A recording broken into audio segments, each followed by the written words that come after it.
जय श्री कृष्ण। जय श्री लक्ष्मी नारायण। आप सभी को मार्गशीर्ष पूर्णिमा की हार्दिक शुभकामनाएं।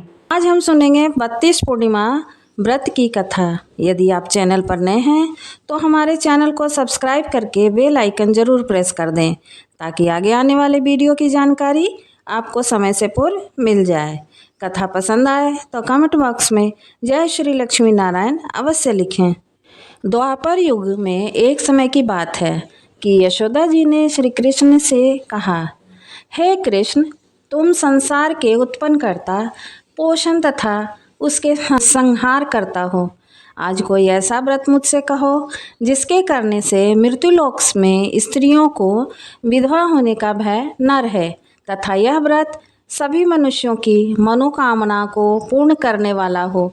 श्री कृष्ण कहने लगे, हे माता, तुमने अति सुंदर प्रश्न किया है। मैं तुमसे ऐसे ही व्रत को सविस्तार कहता हूँ। सौभाग्य की प्राप्ति के लिए स्त्रियों को 32 पूर्णिमाओं का व्रत करना चाहिए। इस व्रत को करने से स्त्रियों का सौभाग्य बढ़ता है। यह व्रत अचल सौभाग्य देने वाला और भगवान शंकर के प्रति मनुष्य मात्र की भक्ति को बढ़ाने वाला है। यशोदा जी कहने लगी, हे कृष्ण, सर्वप्रथम इस व्रत को मृत्युलोक में किसने किया था, इसके विषय में विस्तार पूर्वक मुझसे कहो। श्री कृष्ण जी कहने लगे, इस भूमंडल पर एक अत्यंत प्रसिद्ध राजा चंद्रहास से पालित अनेक प्रकार के रत्नों से परिपूर्ण कातिका नाम की एक नगरी थी। वहाँ धनेश्वर नाम का एक ब्राह्मण था और उसकी स्त्री अति सुशील रूपवती थी। दोनों ही उस नगरी में बड़े प्रेम से साथ रहते थे। घर में धन धान्य आदि की कोई कमी नहीं थी। उनको एक बड़ा दुख था, उनके कोई संतान नहीं थी, जिस वजह से वह बहुत दुखी रहते थे। एक दिन एक बड़ा तपस्वी योगी उस नगरी में आया। वह योगी बाकी सभी घरों में भिक्षा मांगकर भोजन किया करता था, लेकिन उस ब्राह्मण के घर से भिक्षा नहीं मांगता था। एक दिन योगी गंगा किनारे भिक्षा मांगकर प्रेम पूर्वक खा रहा था कि धनेश्वर ने योगी को यह सब करते हुए देख लिया।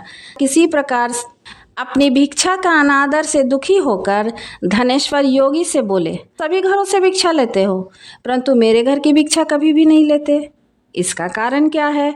योगी कहने लगे कि आपके धर्म हमें इस बात की आज्ञा नहीं देता, क्योंकि अभी आप गृहस्थ जीवन में एक सुख से वंचित हैं। आपके घर में संतान न होने से मैं आपके घर से भिक्षा स्वीकार नहीं करूँगा। उन्होंने कहा, जिसे संतान नहीं है उसके घर से भिक्षा लेने से मेरे भी पतित हो जाने का भय है। धनेश्वर यह सब सुनकर बहुत दुखी हुआ और हाथ जोड़कर योगी के पैरों में गिर पड़ा तथा दुखी मन से कहने लगा कि आप मुझसे संतान प्राप्ति का उपाय बताएं। आप सर्वज्ञ हैं, मुझ पर अवश्य ही यह कृपा कीजिए। धन की मेरे पास कोई कमी नहीं है, आप मेरे इस दुख का हरण कीजिए। यह सुनकर योगी कहने लगे, तुम चंडी की आराधना करो। घर पहुंचकर उसने यह सारी बात अपनी पत्नी को बताई और खुद वन में चला गया। वन में पहुंचकर उसने चंडी की आराधना की और उपवास किया। चंडी ने 16वें दिन उसको सपने में दर्शन दिए और कहा, हे धनेश्वर, जा तेरे पुत्र होगा, लेकिन उसकी आयु सिर्फ 16 वर्ष होगी। 16 वर्ष की आयु में ही उसकी मृत्यु हो जाएगी। अगर तुम दोनों पति पत्नी 32 पूर्णिमाओं का व्रत करोगे तो वह दीर्घायु हो जाएगा। जितना तुम्हारा समर्थ हो उतने आटे के दिए जलाकर शिव जी का पूजन करना, लेकिन पूर्णमासी तक 32 हो जाने चाहिए। सुबह होते ही तुम्हें इस स्थान के पास एक आम का पेड़ दिखाई देगा। उस पर चढ़कर एक फल तोड़कर अपने घर ले जाना। अपनी स्त्री को इस बारे में बताना। सुबह स्नान होने के बाद वह स्वच्छ होकर शंकर जी का ध्यान करके उस फल को खा ले, तब शंकर भगवान की कृपा से उसको गर्भ हो जाएगा। जब ब्राह्मण सुबह उठा तो उसे उस स्थान पर आम का पेड़ दिखाई दिया और वह उससे फल तोड़ने चढ़ा, लेकिन उस पेड़ पर चढ़ ही नहीं पा रहा था। यह देखकर उसे बड़ी चिंता हुई।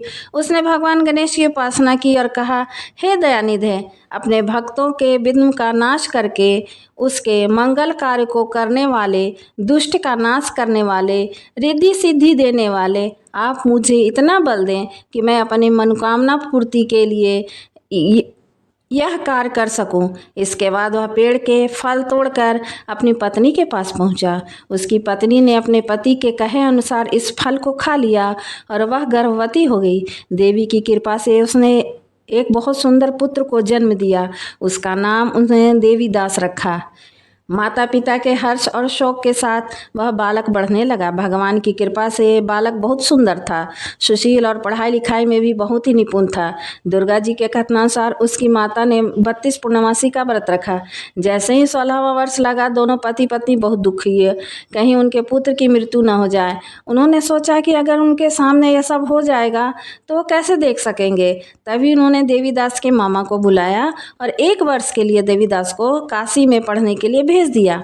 1 वर्ष के बाद उसे वापस लेकर आना, ऐसा उन्होंने देवीदास के मामा को कहा। देवीदास अपने मामा के साथ एक घोड़े पर सवार होकर चल दिया। उसके मामा को भी यह बात नहीं पता थी। दोनों पति पत्नी 32 पूर्णमासी का व्रत पूरा किया। दूसरी तरफ मामा और भांजा दोनों रात गुजारने के लिए रास्ते में एक गांव में रुके। उस दिन उस गांव में ब्राह्मण की कन्या का विवाह होने वाला था। जिस धर्मशाला में वर और बारात के बाकी लोग रुके थे, उसी धर्मशाला में देवीदास और उसका मामा ठहर गए। उधर कन्या को तेल आदि चढ़ाने के बाद जब लग्न का समय आया तो वर की तबीयत खराब हो गई। वर के पिता ने अपने परिवार वालों से विचार विमर्श करके, देवीदास मेरे पुत्र जैसा ही दिखता है तो क्यों ना मैं इसके साथ ही इसका लगन करा दूं और बाद में बाकी सारे काम मेरे बेटे के साथ पूरे हो जाएंगे। ऐसा कहने के बाद वर के पिता देवीदास को मांगने के लिए उसके मामा के पास गए और उन्होंने सारी बात बताई। मामा ने कहा कि कन्यादान में जो कुछ भी मिलेगा वह हमें दे दिया जाए। वर के पिता ने बात स्वीकार कर ली। इसके बाद देवीदास का विवाह कन्या के साथ संपन्न हो गया। लेकिन वह अपनी पत्नी के साथ भोजन न कर सका और मन में विचार करने लगा कि जाने यह किसकी पत्नी होगी। यह सोचकर उसकी आंखों में आंसू आ गए। तब वधू ने पूछा कि क्या बात है, आप उदास क्यों हैं। तब उसने सारी बात अपनी पत्नी को बता दी। वह कन्या कहने लगी, यह ब्रह्म के विपरीत है। आप ही मेरे पति हैं और आपकी ही मैं पत्नी रहूंगी, किसी अन्य की कभी नहीं। तब देवीदास ने कहा, ऐसा मत करिए क्योंकि मेरी आयु बहुत कम है। मेरे बाद आपका क्या होगा। लेकिन उसकी पत्नी नहीं मानी और बोली, स्वामी आप भोजन कीजिए। दोनों रात में सोने के लिए चले गए। सुबह देवीदास ने अपनी पत्नी को 4 नगों से जड़ी एक अंगूठी दी, एक रुमाल दिया और बोला, हे प्रिय, इसे लो और संकेत समझकर स्थिर चित्त हो जाओ।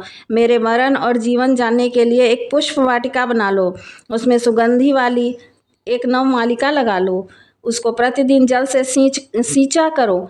आनंद के साथ खेलो कूदो। जिस समय और जिस दिन मेरा प्राणांत होगा उस दिन यह फूल सूख जाएंगे। जब यह फिर हरे हो जाएं तो जान लेना है कि मैं जीवित हूँ। यह समझाकर वह वहाँ से चला गया। इसके बाद जब वर और बाकी बाराती मंडप पे आए तो कन्या ने उसे देखकर कहा कि मेरा पति नहीं है, यह मेरे पति वह हैं जिनके साथ रात में विवाह हुआ है। इसके साथ मेरा विवाह नहीं हुआ है। अगर ये वही है तो यह बताए कि मैंने इसे क्या दिया। साथ ही कन्यादान के समय जो आभूषण मिले उन्हें दिखाए। कन्या की ये सारी बातें सुनकर वह कहने लगा कि यह सब मैं नहीं जानता। इसके बाद सारे बारात अपमानित होकर वहाँ से लौट आई। भगवान कृष्ण बोले, माता इस प्रकार देवीदास काशी चला गया। कुछ समय जब बीत गया तो एक सर्प उसको डसने के लिए वहाँ आया, लेकिन वह उसको काट नहीं पाया क्योंकि उसकी माता ने पहले ही 32 पूर्णिमा का व्रत कर लिए थे। इसके बाद काल खुद वहाँ पहुँचा। भगवान की कृपा से तभी वहाँ माता पार्वती और शिव पहुँच गए और गणेश भगवान भी आ गए। देवीदास को मूर्छित देख माता पार्वती ने भगवान शिव से प्रार्थना की कि हे महाराज, इस बालक की माता ने पहले ही 32 पूर्णिमाओं के व्रत कर लिए हैं, आप इसको जीवन दान दे। भगवान शिव माता पार्वती के कहने पर उसके प्राण उसे दान में दे दिया। उधर उसकी पत्नी उसके काल की प्रतीक्षा कर रही थी। उसकी पत्नी ने जब देखा कि पुष्प और पत्र दोनों ही नहीं हैं तो उसे बड़ा आश्चर्य हुआ। और जब उसने देखा कि पुष्प वाटिका फिर हरी हो गई है तो वह समझ गई कि उसका पति जिंदा है। इसके बाद वह बहुत ही प्रसन्न होकर अपने पिता से कहने लगी, हे पिता, मेरे पति जीवित हैं, उनको ढूंढिए। जब 16वां वर्ष व्यतीत हो गया तो देवीदास भी अपने मामा के साथ काशी से चल दिया। इधर उसकी पत्नी के परिवार वाले उन्हें ढूंढने के लिए जा ही रहे थे कि उन्होंने देखा कि देवीदास अपने मामा के साथ उधर ही आ रहे हैं। उनको देखकर उसके ससुर बहुत प्रसन्न हुए और उसे अपने साथ घर ले गए। वहाँ सारा समाज इकट्ठा हो गया और कन्या ने भी उसे पहचान लिया। देवीदास ने इसके बाद अपनी पत्नी और मामा को लेकर वहाँ से अपने घर को चल दिया।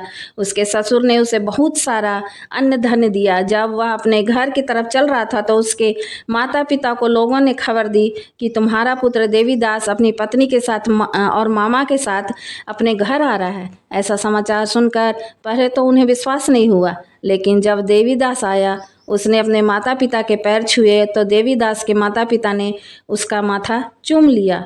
दोनों ने उसे अपने सीने से लगा लिया। दोनों के आने की खुशी में धनेश्वर ने बहुत दान दक्षिणा ब्राह्मणों को दी। श्री कृष्ण जी कहने लगे, ईश्वर को 32 पूर्णिमाओं के व्रत के प्रभाव से संतान प्राप्त हुई। जो स्त्रियां इस व्रत को करती हैं वह जन्म जन्मांतरों तक वैधव्य का दुख नहीं भोगती और सदैव सौभाग्यवती बनी रहती हैं। यह मेरा वचन है। यह व्रत संतान देने वाला और सभी मनोकामनाओं को पूरा करने वाला है। कथा पूर्ण हुई।